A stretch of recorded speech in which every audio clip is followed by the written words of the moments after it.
Monsieur le ministre des Forces armées,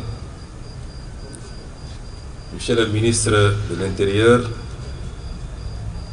Monsieur le général de corps d'armée, chef d'état-major des armées, général des armées, Monsieur le général de division au commandant de la gendarmerie nationale et directeur de la justice militaire, Monsieur le général de division, inspecteur général des forces armées, Monsieur le vice-amiral, chef de l'état-major particulier de son Excellence, Monsieur le Président de la République, Monsieur le général de brigade, commandant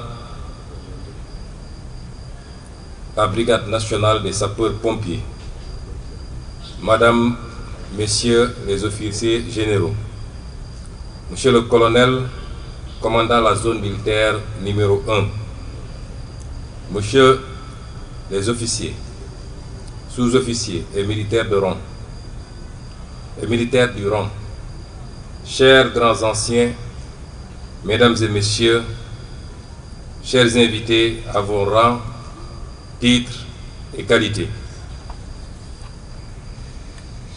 Tout à l'heure, après la projection du film, je me suis retourné vers Monsieur le Semga pour lui poser la question de savoir est-ce que ce film serait projeté à la télévision nationale et dans tous les autres médiums. Il m'a rassuré en me disant que c'était la première et que ça ferait l'objet d'une large diffusion. J'ai posé cette question parce que les Sénégalais aiment leur armée nationale. Ils l'aiment plus que toute autre institution, tout groupement et toute individualité. L'armée nationale est certainement l'un des ciments les plus forts de notre consensus national. C'est donc avec un plaisir et un grand sentiment de fierté que je me joins aujourd'hui à vous, Monsieur le ministre des Forces armées, accompagné des membres du gouvernement, pour présider cette cérémonie officielle de lancement de la campagne nationale de solidarité au profit des militaires blessés de guerre et des invalides. Je voudrais d'emblée saluer cette belle initiative du chef d'état-major général des armées qui a très vite rencontré l'onction de son Excellence, Monsieur le Président de la République, Bassirou Diomaye Diakhar Faye, chef suprême des armées. En effet, cette activité majeure qui nous réunit aujourd'hui est au cœur de sa vision et de l'engagement du gouvernement au service de nos concitoyens. Cette initiative incarne les valeurs de patriotisme et de solidarité qui guident au quotidien nos actions et notre engagement citoyen. En vérité, elle est un événement national traduisant la reconnaissance de la nation toute entière envers ces dignes filles et fils qui, aujourd'hui, sont blessés ou malades en défendant la patrie. Lorsque M. le ministre des Forces armées m'a saisi pour me demander de présider cette journée, ma première réaction a été de tiquer un peu. Et ma réponse était de dire qu'à mon regard, cet événement est tellement important qu'il méritait d'être placé sous la présidence effective de son Excellence, Monsieur le Président de la République, chef suprême des armées. C'est vous dire donc que les blessés en opération et les militaires mutilés de guerre nous rappellent, si besoin en était, le véritable sens de l'engagement patriotique. Ils ravivent la mémoire de nos compatriotes, issus de toutes les forces de défense et de sécurité, tombés au champ de l'honneur pour la souveraineté de notre pays, sa sécurité et la protection des populations et de leurs biens. Je m'incline donc pieusement devant leur mémoire et réitère toute ma compassion à leur famille. Partout où ils reposent, que la miséricorde du Seigneur les accompagne. Ils nous démontrent surtout, par l'exemple, le besoin de développer une grande résilience au niveau individuel et sur le plan national, dans un contexte international de plus en plus complexe et imprévisible. À ce titre, je rends un vibrant hommage à nos forces de défense et de sécurité pour leur engagement sans faille, en tout temps et en tout lieu, auprès des populations, afin d'assurer la défense de notre territoire national, et ceci au prix de leur vie. Pour cette raison, je voudrais ici les citer en exemple pour notre jeunesse.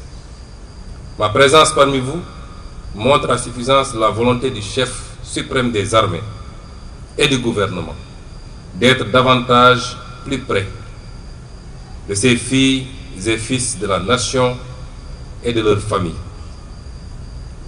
Je salue l'effort au quotidien des armées dont les actions viennent s'adjoindre aux mesures déjà prises par le gouvernement pour la revalorisation des pensions d'invalidité, la modernisation du mécanisme de la prise en charge médicale et l'octroi de logements pour les décédés en opération.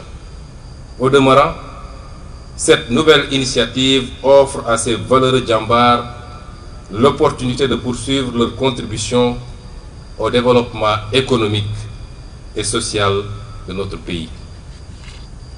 C'est pourquoi je me félicite de l'approche transparente et pragmatique d'identification de projets structurants par les concernés eux-mêmes en relation avec les experts de l'Agence pour la réinsertion sociale des militaires.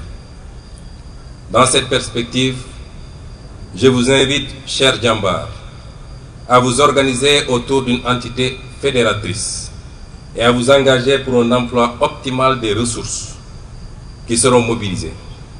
Au-delà de l'autonomie procurée, cette démarche vous offre l'opportunité de vous insérer dans l'environnement économique actuel et à jouer votre rôle en parfaite harmonie avec les initiatives gouvernementales. Je puis vous assurer du soutien indéfectible du chef suprême des armées et à tous les services du gouvernement dans la mise en œuvre de cette belle initiative. Au-delà de la volonté du Dello Njukal, signe de reconnaissance des sacrifices que vous avez consentis, cet élan de solidarité est une manifestation de la communion armée-nation, notion très chère à son Excellence le Président de la République. Et les armées auront constaté que depuis l'avènement de son Excellence à la magistrature suprême, rien quasiment ne se fait dans ce pays sans l'implication directe des armées. Une valeur cardinale traduisant toute la fierté de nos compatriotes pour le professionnalisme de leur armée et qui constitue un véritable levier de construction citoyenne. Ainsi, j'invite tous nos compatriotes, en commençant par les membres du gouvernement et tous ceux qui sont investis d'une responsabilité, à se joindre aux armées pour soutenir nos djambars frappés d'invalidité dans le financement de projets viables et durables. Je réitère mes félicitations et encouragements au ministre des Forces armées, au chef d'état-major général des armées et à tous les acteurs impliqués dans l'organisation de cet événement important. Je remercie également les partenaires qui se sont déjà manifestés en donnant l'exemple pour accompagner cette cause nationale. Sur ce, tout en vous souhaitant un succès éclatant, je déclare ouverte la campagne nationale de solidarité Dello Njukal aux militaires blessés en opération et mutilés de guerre. Soyons tous solidaires de nos djambars. Je vous remercie de votre aimable attention.